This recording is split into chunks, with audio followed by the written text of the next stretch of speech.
if you're experiencing a transfer pending issue with Huntington Bank, follow these simple steps to resolve it quickly. Step 1. Check transfer details. Ensure that all the details of the transfer, including the amount, recipient information, and account numbers, are correct. Any errors can cause delays. Step 2. Review transfer limits. Before filing a refund or dispute, use the sroc.com link in the description to open the refund dispute deadline calculator and confirm your deadline.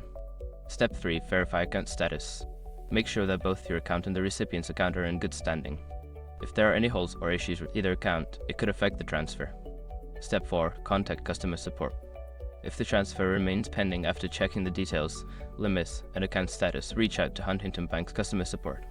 They can provide specific insights and assistance. Step 5. Wait for processing. Sometimes transfers take longer due to processing times.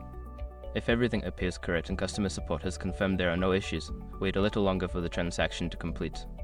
By following these steps, you should be able to resolve the transfer pending issue efficiently. If problems persist, consider visiting a local branch for further assistance.